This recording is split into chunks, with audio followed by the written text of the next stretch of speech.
Single entry system. So just a bit of a background. Um, in our basic accounting, we were taught how to journalize. That's one debit and one credit. For every transaction, there should be at least one debit and one credit. So for each transaction, there are two accounts which are affected. So this is what we call a double entry system. Double entry system was adopted from the book of Lucas Pacioli called Summa de Arithmetica Geometria Proportioni e Proportionalita, or its summary of arithmetic geometry, proportions, and proportionality. So what is single entry system? Single entry system is a system of record keeping in which transactions are not analyzed and recorded in the double entry framework. It is where the records are considered incomplete.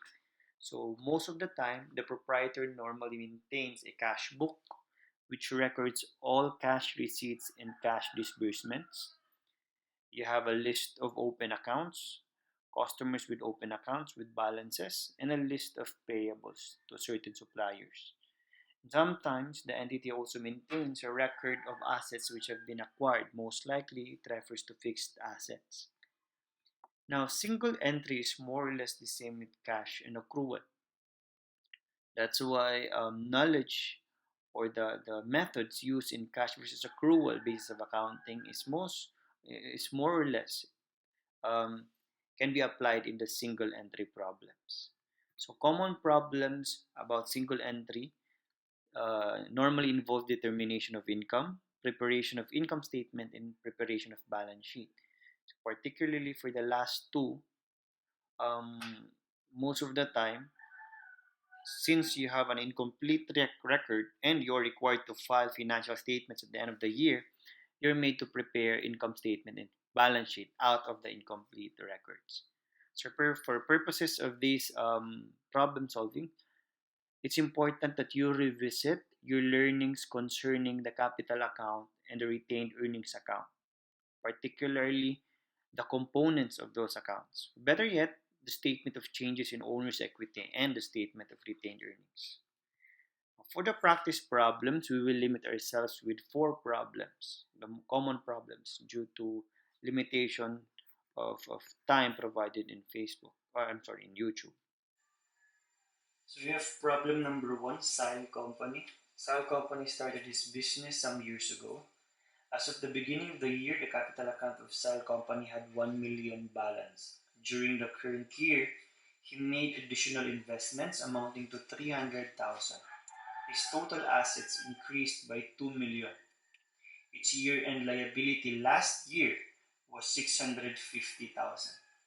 At the end of the current year, Sile made a withdrawal amounting to 150,000 and its liability doubled from the beginning of the year. Question is, how much was the income or loss during the year? So the T account that we will use would be the capital account. So we write the beginning and ending balances. In the problem, however, what's given is only the beginning balance of 1 million. And then the ending balance is not given. Additional information you have is the additional investment made amounting to 300,000 and the withdrawal at the end of the year amounting to 150,000. So before we can determine the income or loss, we should determine first the ending balance of the capital account. And we can do that by referring to the other T accounts, assets and liabilities. So remember the accounting equation, you have asset is equal to liabilities plus capital. So for total asset, the only information mentioned was that there was an increase from 0 to 2 million. There's an increase of 2 million. Increase of 2 million. For liabilities, you have the year-end liability last year, which is now your beginning balance of liability, 650,000. And then, as of the end of the year, your liability doubled. So that's 1,300,000. 650,000 times 2. So basing on the accounting equation, asset is equal to liability plus capital, the beginning balance of 650,000 and the beginning balance of capital of 1 million, that will give us a beginning balance of asset amounting to 1,650,000. And because there's an increase of 2 million for assets, that would mean the ending balance is now at 3,650,000.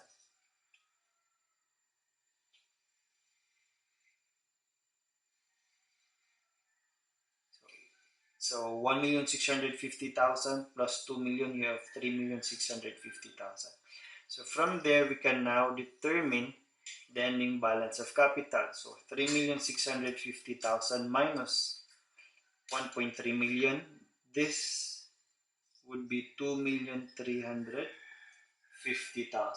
2,350,000. So now that we have a beginning and ending balances and other elements of the capital account, we can now determine the income or loss. So the total debit is 2,350,000 plus 150,000. That's 2,500,000. Total credits is only 1.3 million. So we have a credit balance. So to get the difference, 2,500,000 minus 1.3 million, you get 1.2 million. Since it's on the credit side, this represents your net income. Problem number 2, Daniel Company. Daniel Company started his business at the beginning of the year. He maintains incomplete records. He started with a cash investment of 1 million. The entity used the cash investment to buy some machineries to manufacture its product and the service vehicle to deliver its product. Its remaining cash was used to buy supplies and to fund the working capital. During the year, the entity earned 500,000 through cash sales and sales on account. Further, it incurred expenses, including interest expense, amounting to 345,000. The proprietor used 150,000 worth of merchandise from the entity for its own consumption, and further to expand its business, the entity obtained a loan from Banco de Bancroft amounting to 750,000, half of which was paid off by the entity at the end of the year. How much total assets should be reported by Daniel Company at the end of the year? So again, we go back to our basic accounting equation. You have assets equal to liabilities plus capital. So we don't have any information as to the beginning to the ending balance of assets. What we do know is that its beginning balance is 0. Okay. We don't know what's the ending balance. However, we can determine for liabilities and capital. For liabilities, according to the given, so there were, since it started on the current year, 0 beginning balance, and then it obtained a loan amounting to 750,000. But he was able to pay half of it before the year ended. So 375,000, your liability has an ending balance of 375,000. So all we need to do is to get the ending balance of capital, and we can now determine the ending balance of asset. So for capital, you have 1 million cash investment. And then during the year, the entity earned 500,000 and incurred expenses amounting to 345,000. That would mean the entity earned a net income of 155,000. And then the proprietor used 150,000 worth of merchandise for its own consumption. That would mean it's a withdrawal of merchandise. That's a debit of 150,000. So the ending balance, you have 1 million plus 155,000 plus 150 minus 150,000. You have an ending balance amounting to 1,005,000. Going back to our accounting equation, liabilities of 375,000 plus capital of 1,005,000, we get a total assets of 1,380,000. So that's 1,380,000. Then we have problem number 3. So the following increases or decreases of account balances were taken from the incomplete records of Cresia Corporation. So you have accounts with corresponding increases and decreases evidenced by positive and negative signs. During the year, the entity issued additional 1,000 shares at par value for 100 pesos each. The entity later declared a 25 dividend for each share withheld. So this type of problem is actually common for single entry. You're given with accounts with corresponding increases and decreases. In order to answer this type of problem, first we need to get the relation between assets, liabilities, and capital. So first for asset and capital. If an asset increased, that would mean capital also increases, evidenced by your accounting equation. They are both positive. So if this one increases, this will also increase. If this asset decreases, then your capital also decreases. Now here comes liability. Okay? If you're going to transpose liability on the opposite side of the equation, that would become negative. Okay?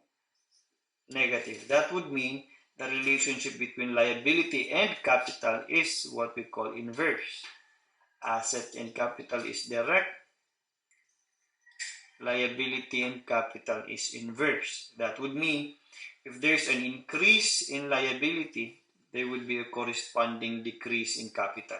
If there's a decrease in liability, there will be a corresponding increase in capital. So we're going to apply that knowledge in answering this problem. Okay. So we have a cash increase of 500,000, meaning our capital increased by 500,000. That's a plus. Notes receivable decrease. So there's a decrease in assets since there's direct relationship. That's negative 100,000. Decrease in capital at the same time. Inventories increased by 300,000. Inventory is an asset. Then there's your direct relationship, so you add 300,000. PPE increased by 200,000, so add 200,000. Accounts payable decreased by 200,000 because of the inverse relationship between a liability and capital. This decrease in accounts payable means an increase in capital, so plus 200,000. And the notes payable increased 300,000. Again, there's inverse relationship. So this increase in notes payable means decrease in 300,000. So the net increase or decrease in net assets would be 500,000 minus 100,000 plus 300,000 plus 200,000 plus 200,000 minus 300,000. That would be 800,000. Net increase of 800,000. So if this is your capital account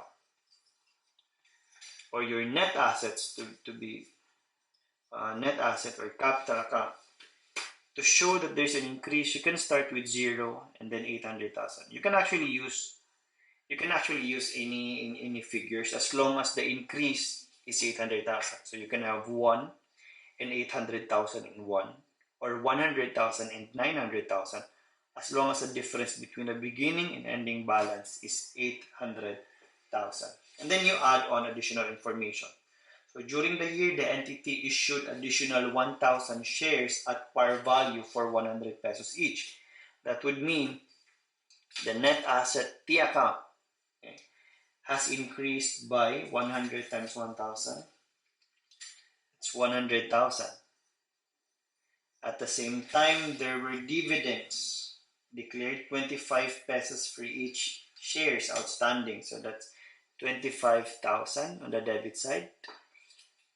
So you can now get your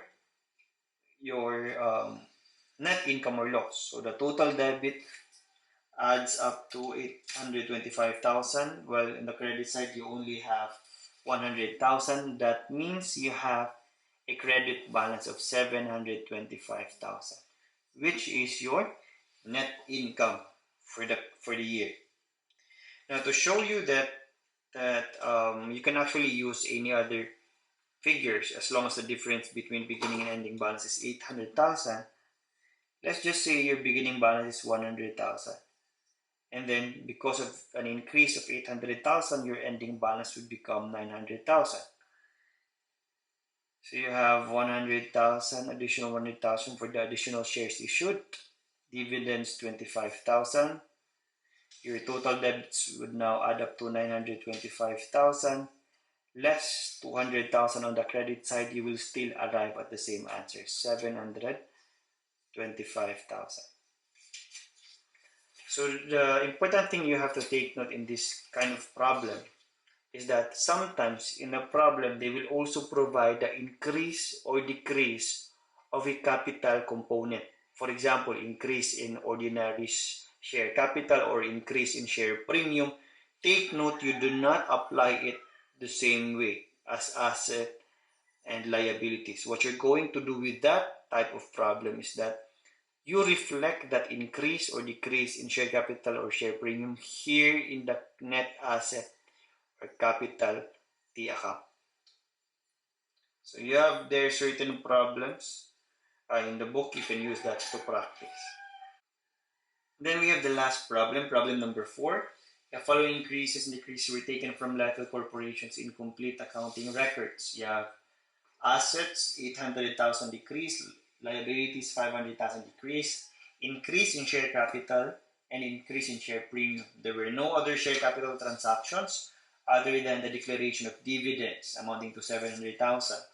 Question is, how much was the net income or net loss for the current year?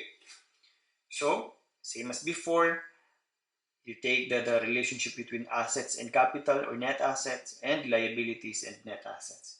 So decrease in asset of 800,000, decrease because there's a direct relationship between assets and capital. This means that's a negative 800,000. Liabilities decrease of 500,000 because of the inverse relationship, that would mean plus 500,000.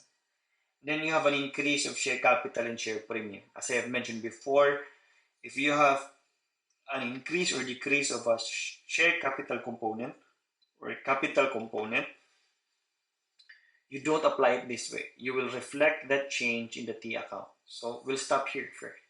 So there's a net decrease of your net assets of 300,000.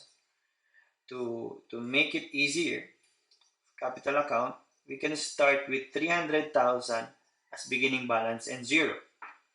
So if you'll notice, there's a decrease of 300,000 from 300,000 beginning to 0 at the end. Again, as I have said before, you can use any other figures as long as the difference between the beginning and ending balance is 300,000. And then to apply what I said earlier, capital transactions or capital components, increases or decreases of the capital component shall be reflected here in the T account and not like this. So you have share capital of 1 million increase.